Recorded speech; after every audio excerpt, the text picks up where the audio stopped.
Should we tell them how we met? અરે હા બોલો બોલો તમે કેવી રીતે મળ્યા? એક ડેટિંગ એપ છે જેનું નામ હિન્જ છે. ખરી એપના નામ રાખે છે મિજાગરુ એપ. કેવું પડે? હું અહીંયા શિકાગોમાં રહું છું. ઓહો તમે ચિકાગોના વાસી છો. કેમ છો ભાઈ? મજામાં? ગોદાન detail. Yeah. Go for it, bro. હાય ભાઈ કહી દીધો શમાબેને તો. શમાબેન ભાઈ ના કહેવાય, લોચા પડી જશે. બ્રો ભાઈ એવું નહીં બોલવાનું. અહીંયા શિકાગોમાં રહું છું અને મેં મારું લોકેશન છે ને એ ન્યુયોર્કમાં મૂક્યું. હા. લો કરો વાત. રહેશે ચિકાગોમાં અને કીધું ન્યુયોર્ક થી છે.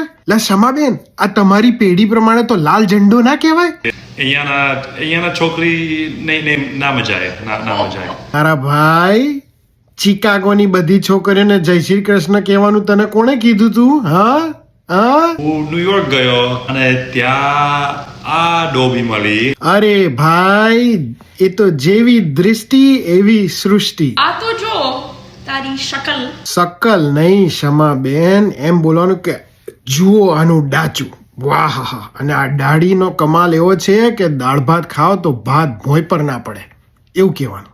Oh my god, અમે જીમમાં ગયા. Oh yeah. 3 દિવસ તો અમે જીમમાં ગયા સાથે.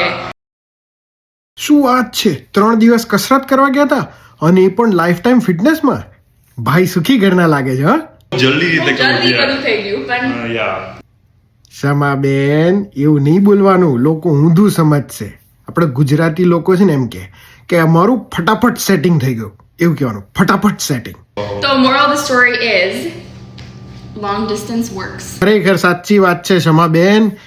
લાંબા અંતરના સંબંધો અને પ્રેમ સંબંધો હંમેશા પાક્કા હોય છે. ખૂબ મજા આવી તમારી પ્રેમ વાર્તા કેવી રીતે શરૂ થઈ અને અમારા આશીર્વાદ છે કે આ તમારી પ્રેમ વાર્તા આગળ વધ્યા જ કરે.